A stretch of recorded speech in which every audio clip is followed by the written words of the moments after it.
వస్తుందా అసలు నుంచి వస్తా ఆమె కొడతాను ఎందుకు చెప్పడానికి నేను ఎంత దూరం.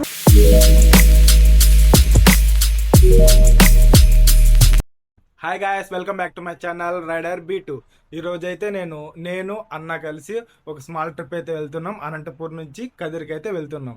నేను ఈ స్మాల్ ట్రిప్లో నాతో పాటు ఏవేవి క్యారీ చేస్తాను, నేను ఎలా వెళ్తున్నాను, రైడింగ్ ఎలా ఉంది, అలాగే బైక్ ఎక్స్పీరియన్స్ ఎలా ఉంది అనేది ఈరోజు ఈ వీడియోలో అయితే ఎక్స్ప్లెయిన్ చేస్తాను. మీరైతే ఇప్పుడు వీడియో అయితే కంటిన్యూ చేసేసి. ఇదేనండి మన రైడింగ్ సెటప్. జాకెట్, అలాగే నేను దాంతోపాటు హెల్మెట్, సేఫ్టీ ఫస్ట్ కాబట్టి హెల్మెట్ తీసుకున్నా. దానికి బ్లూటూత్ అటాచ్మెంట్ అయితే ఉంది. సాంగ్స్ వింటూ, అలాగే జీపీఎస్ రోడింగ్ మ్యాప్ వింటూ, డైరెక్షన్స్ వింటూ అయితే నేను రైడ్ చేస్తాను. ఇది రైన్ కోట్ అయితే ఇది, అలాగే helmet bag, charger and mobile case, mobile holder, మనకి ఇంకా ఎక్స్ట్రాగా మొబైల్, అంతోపాటు సన్ స్క్రీన్ ఏదో కొంచెం అట్లా పూసుకుని కొంచెం గ్లామర్ అట్లా కాపాడుకుందామని. ఆ టాప్ బాక్స్, మన బల్క్ లావా అండ్ గ్లౌజ్ అయితే ఉన్నాయండి. ఇది నేను వాడే బేసిక్ బల్క్ లావా మన సెటప్ అండి. అది కెమెరా అయితే, ఆ కెమెరా నుంచి నీకు క్లియర్గా కెమెరా గురించి అలాగే గ్లౌజ్ గురించి నేను సపరేట్ వీడియో అయితే చేస్తాను. హైడ్రేట్ అవ్వడానికి అయితే వాటర్, ఇవన్నీ మనము టాప్ బాక్స్లో అయితే సెట్ చేసేసుకుని మనం రైడింగ్ అయితే స్టార్ట్ చేస్తామండి. టాప్ బాక్స్ ఫిక్సింగ్ చేసుకుని బ్యాక్ సైడ్ చేస్తాము. బేసిక్గా షూ వేసుకున్నాం. ఇవన్నీ బేసిక్గా నేనైతే చేసుకున్నాను. ఇప్పుడైతే అన్ని టాప్ బాక్స్ అయితే అడ్జస్ట్ చేసేసాను. ఇప్పుడైతే మనము జాకెట్ వేసేసుకుని, బెల్క్లావ్ వేసుకుని, అలాగే హెల్మెట్. చిన్న ట్రిప్ అని చెప్పేసి నేనైతే ఓవర్గా అయితే వెళ్ళట్లేదండి. హెల్మెట్ అండ్ రైడింగ్ జాకెట్, ఏదైనా అత్యవసర పరిస్థితుల్లో ఏమైనా క్రాష్ ఏదైనా అయినా కూడా మనకి కొంచెం సేఫ్టీగా ఉంటుందని చెప్పి అయితే తీసుకుని వెళ్తున్నాం. అలాగే ఇప్పుడు సెటప్ అయితే రెడీ అయిపోయింది మంది. మనమైతే ఇప్పుడు వెళ్దాం. అలాగే నేను కిందకి వచ్చేసి నేను బైక్ అయితే టాప్ బాక్స్ అయితే అటాచ్ చేస్తున్నానండి. అలా అటాచ్ చేసేసి మనమైతే రైడింగ్ అయితే స్టార్ట్ చేసాము అనంతపూర్ నుంచి కదిరికి. ఇప్పుడు అనంతపూర్ నుంచి కదిరికి వెళ్ళే రూట్ ఎలా ఉంది, అలాగే బైక్ ఎక్స్పీరియన్స్ ఎలా ఉంది, బైక్ లాంగ్గా తీసుకువెళ్తున్నా ఫస్ట్ టైము, న్యూ బైక్ కాబట్టి రైడ్ చేస్తూ ఈ స్పెసిఫికేషన్స్ ఎలా ఉన్నాయి, అలాగే ఆ ఎక్స్పీరియన్స్ ఎలా ఉంది, బైక్ ఎలా మనకి హ్యాండిల్ అవుతుంది అనేది అయితే నేను ఎక్స్ప్లెయిన్ చేస్తానండి. ఇప్పుడైతే మనం అనంతపూర్ నుంచి రెడీ అయిపోయాం, హైవే పైనకి అయితే వచ్చేసాం. మనమైతే ఇప్పుడు చూసుకున్నట్టయితే మనకి SD అడ్వెంచర్ 2025 మోడల్. దీని స్పెసిఫికేషన్స్ ఒకసారి చూసేద్దాం. మనకైతే ఇంజిన్ అండ్ ట్రాన్స్మిషన్ ఎలా ఉందంటే, single cylinder 4 stroke liquid cooled DOHC engine అయితే ప్రొవైడ్ చేశారండి. Very good, decent engine and power కూడా బాగుందండి. దీనికి డిస్ప్లేస్మెంట్ మనకు వచ్చేసి 334cc అయితే ఇవ్వడం జరిగింది. ఇది మనకి ప్రొడ్యూస్ చేస్తుంది 29.6 న్యూటన్ మీటర్ టార్క్స్. అలాగే లిక్విడ్ కూల్తో వచ్చింది కాబట్టి మనకి ఓవర్ హీట్ అయితే అవ్వదు. 4 వాల్వ్ సిలిండర్తో అయితే వచ్చిందండి. ఫ్యూయల్ ఇంజెక్టర్స్ కూడా సూపర్గా వర్క్ అవుతున్నాయి. అసిస్టెంట్ స్లిప్పర్ క్లచ్ అయితే ఉందండి. అసిస్టెంట్ అండ్ స్లిప్పర్ క్లచ్ అయితే ఉన్నాయి. 6 గేర్ ట్రాన్స్మిషన్ అయితే ఉందండి. ఇన్స్ట్రుమెంటల్ కన్సోల్ అయితే డిజిటల్ అండి. బ్లూటూత్ కనెక్టివిటీ కూడా ఉంది. బ్లూటూత్ కనెక్టివిటీ అంటే జస్ట్ మనకి నావిగేషన్ అయితే చూపిస్తుంది చిన్న లోగోలో. అలాగే కాల్స్ అండ్ SMS అలర్ట్ కూడా అయితే ఇస్తుంది.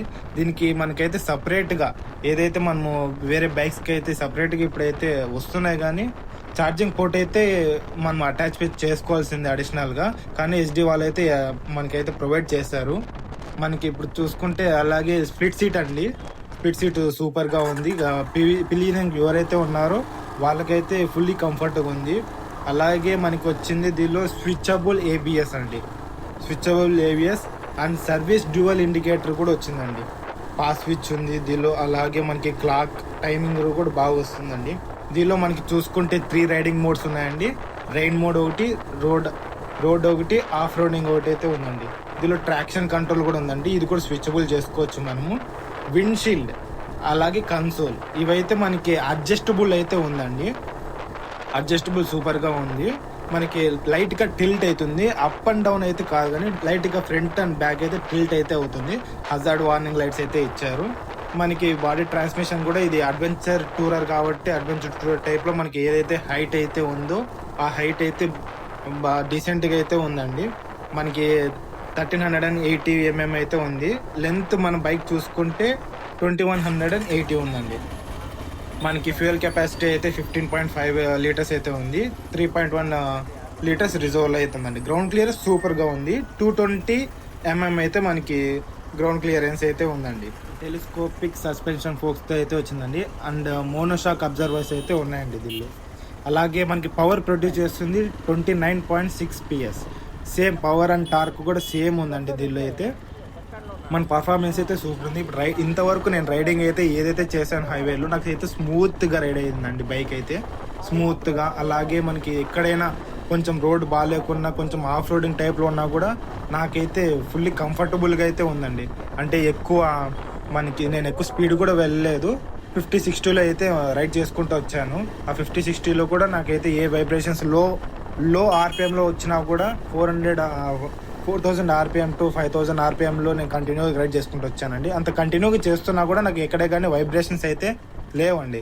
బైక్ అయితే సూపర్గా ఉంది, వైబ్రేషన్స్ లేవు, స్మూత్ హ్యాండిలింగ్గా ఉంది. క్లచ్ కూడా సూపర్ స్మూత్గా ఉంది. అంటే కొత్త బైక్ కాబట్టి మనకి అలాగే అనిపిస్తుంది. రైడ్ చేసే దాన్ని బట్టి అయితే మనకి తెలుస్తుందండి. ఇప్పుడైతే నాకు ప్రజెంట్ 24 అయితే ఇస్తుందండి మైలేజ్ అయితే. నేను మైలేజ్ గురించి ఇప్పుడైతే మాట్లాడను, ఎందుకంటే ఫస్ట్ సర్వీస్ అయిపోయేంత వరకు అలాగే వస్తుంది. ఇదేనండి మా ఇండ్లు. మేము కదిరిలో ఉన్న మా సొంత ఇల్లు. ఇది చూడ్డానికి వచ్చాము. అలాగే పెయింటింగ్ అవన్నీ వేపించాము. ఇవి వేపించేసి దీన్ని చూడ్డానికి అయితే వచ్చేసి అంతా చెక్ చేసుకుని ఓకే అని చెప్పేసి మేము అక్కడ నుంచి అయితే వచ్చేసామండి. ఇది కదిరి అవుట్స్కట్స్లో ఉంటుంది కొంచెం. ఇప్పుడు నైట్ అయితే అయింది. నైట్ డ్రైవ్లో చేసుకుంటూ వస్తున్నాము. నైట్లో ఏమంటే నాకు ఒక్క డిసడ్వాంటేజ్ ఏంటంటే హెడ్లైట్ ప్రొజెక్టర్ ల్యాంప్ ఏదైతే దీనిలో కొత్తగా ప్రొవైడ్ చేస్తారో అది కొంచెం పైన అయితే వస్తుందండి. రోడ్డుకి పడుకోకుండా చూస్తే మీరు అబ్జర్వ్ చేస్తే రోడ్డు కాకుండా రోడ్డు పైన పడుతుంది.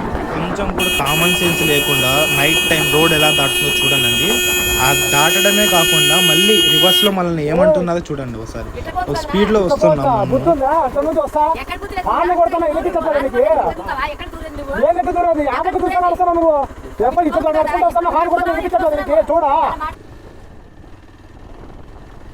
అయితే రోడ్డు పైన ఇర్రెస్పాన్సిబుల్గా వస్తారో దానివల్ల మనకి యాక్సిడెంట్ అవుతుంది, వాళ్ళకి యాక్సిడెంట్ అవుతుంది.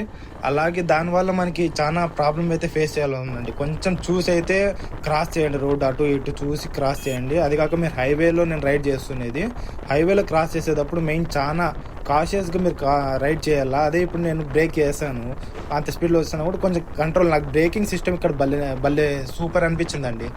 వెంటనే బ్రేక్ ఏదైతే కొట్టగానే ఏబిఎస్ అనేది భలే వర్క్ చేసింది, సూపర్గా వర్క్ చేసిందండి. అలాగే ఇప్పుడు ఏదైనా మనకి లారీ కానీ కార్ కానీ గుద్దేసి వెళ్ళిపోయారంట, ఇట్లా ఇర్రెస్పాన్సిబుల్గా అయితే మనకి రోడ్ పైనకి వచ్చేసి క్రాస్ చేసేస్తుంటే వాళ్ళు కానీ ఏం చేస్తారండి, ప్లీజ్ ఒక్కసారి రోడ్డు పైన చూసి నడిచేటప్పుడు చేసేటప్పుడు ఒకసారి కాషియస్గా మనం అటు ఇటు చూసుకుని క్రాస్ అయితే చేయండి అండి. మిమ్మల్ని అలా మెన్షన్ అయితే చేసి ఉండకూడదు వీడియోలో, కానీ ఒకసారి మీ వల్ల ఒక అవేర్నెస్ అయితే వస్తుందని చెప్పి అయితే మెన్షన్ చేశాను. అలాగే మీ వీడియో కూడా నేను అప్లోడ్ చేశానండి. బైక్ తీసుకుని 15 days తర్వాత నేనైతే రైడ్కి అయితే వచ్చానండి. ఇలాగా కొంచెం స్మాల్ ట్రిప్కి అయితే. దానిలో అయితే నా ఎక్స్పీరియన్స్ ఇదండి. అలాగే అప్కమింగ్ వీడియోస్లో నేను ఇంకా క్లారిటీగా ఇంకా ఏవేవి కాన్స్ ఉన్నాయి, ఏవేవి ప్రోస్ ఉన్నాయి అనేది క్లియర్గా అయితే చెప్తానండి. అలాగే మనకి ఇంకా ఫస్ట్ సర్వీస్ అనేది మనకి తొందరగానే రావచ్చు. ఇప్పటికీ మనకి 500 kilometers అయితే కంప్లీట్ చేశాను ఈ బైక్లో అయితే. నేను ఇప్పుడు స్మాల్ ట్రిప్ ద్వారా ఒక 700 kilometers వరకు అయితే వస్తుంది. 1 month తర్వాత నేను ఫస్ట్ సర్వీస్ అయితే ఇచ్చి ఆ సర్వీసింగ్ ఎలా ఉంది, అలాగే ఫస్ట్ సర్వీస్ తర్వాత రైడింగ్ ఎలా ఉంది, ఏమైనా చేంజెస్ ఉన్నాయా, పవర్ డ్రాబ్యాక్ ఉందా, అలాగే మనకి మైలేజ్ అలాగే ఉందా, లేదంటే ఇంకా వాళ్ళు చెప్పినట్టు కంపెనీ చెప్పినట్టుగా 30-35 మధ్యలో వస్తుందని చెప్పారు. అది కూడా మనం టెస్ట్ చేద్దాం. అలాగే మనము స్పీడ్ టెస్ట్ కూడా చేద్దాం. నేను స్పీడ్ టెస్ట్ అయితే దీనిలో చేయలేదండి. ఓవర్ టు 50-60 మధ్యలోనే రైడింగ్ అయితే చేస్తున్నా. సిటీ రైడింగ్లో కూడా, ఎస్పెషల్లీ సిటీ రైడింగ్లో నాకైతే బాగుందండి మాట. ఇక్కడే కానీ స్లో చేసినా కూడా వెంటనే ఇంజన్ ఏదైతే ఉందో అది ఓవర్ హీట్ కాకుండా, అలాగే పికప్ కూడా బాగుందండి. పికప్ ఏదైతే ఫస్ట్ కానీ సెకండ్ గేర్లో పికప్ అయితే ఉందో వెంటనే లిఫ్ట్ చేయడం, వెంటనే డౌన్ చేయడం వల్ల నాకైతే కొంచెం డ్రాప్ కూడా కనిపించట్లేదండి పవర్లో అయితే. అలాగే హీట్ కూడా ఓవర్గా హీట్ అయితే అవ్వట్లేదు, మనకి ఇండికేషన్ అయితే వచ్చేస్తుంది. ఇప్పుడు అయితే మనం అనంతపూర్కి వచ్చేసాము. నైట్ అయింది కదా అని చెప్పి బయటే తిని వెళ్దామని చెప్పి మెల్లగా మసాలా దోశను వడ ఇడ్లీ ఒక్కొక్క ప్లేట్ అయితే లోపలికి వేసేసి ఇంటికి అయితే వెళ్ళిపోతున్నాం. అన్నని ఇంటి దగ్గర డ్రాప్ చేసేసి అలాగే ఇప్పుడు బ్యాక్ వచ్చి మన ధర్నీని అయితే కలుస్తున్నామండి. మా ఫ్రెండ్ ధర్నీని అయితే కలిసేసి కొంచెం ఇప్పుడు ఇట్లా ఉంది అని చెప్పి కొంచెం ఎక్స్పీరియన్స్ షేర్ చేసుకోవడానికి అయితే వెళ్ళిపోతున్నాను. అలాగే అతనిది కూడా హిమాలయన్ మీరు చూశారు, ప్రీవియస్ వీడియోలో అయితే చూశారు. ఇప్పుడు నేను వాడుతున్న కెమెరా ఏదైతే ఉందో ఆ కెమెరా అండ్ నా మొబైల్ సెటప్ ఏదైతే నా మోటో వ్లాగింగ్ సెటప్ అయితే ఉందో నేను నెక్స్ట్ వీడియోలో అనేది మీకు క్లియర్గా నెక్స్ట్ వీడియోలో నేను మోటో వ్లాగింగ్ సెటప్ అండ్ దానికి నాకు ఖర్చు ఎంత అయింది, నేను ఎంత ఇన్వెస్ట్మెంట్ చేశాను అనేది నెక్స్ట్ వీడియోలో అయితే చెప్తానండి. ఈ వీడియోకి ఇంతే ఫ్రెండ్స్. మీరు సబ్స్క్రైబ్ చేసుకోండి, నా కంటెంట్ నచ్చితే ఫాలో చేయండి. ఇలాంటి కంటెంట్ మీరు చూడాలనుకుంటే సబ్స్క్రైబ్ చేసి ఫాలో చేసి మీ ఫ్రెండ్స్కి అనేది షేర్ చేయండి. నెక్స్ట్ వీడియో తెలిసింది కదా, మోటో వ్లాగ్ సెటప్ అండ్ ఎంత ఖర్చు అయింది, దాని కాస్ట్ ఎంత అనేది అయితే నేనైతే ఎక్స్ప్లెయిన్ చేస్తానండి. Okay, bye.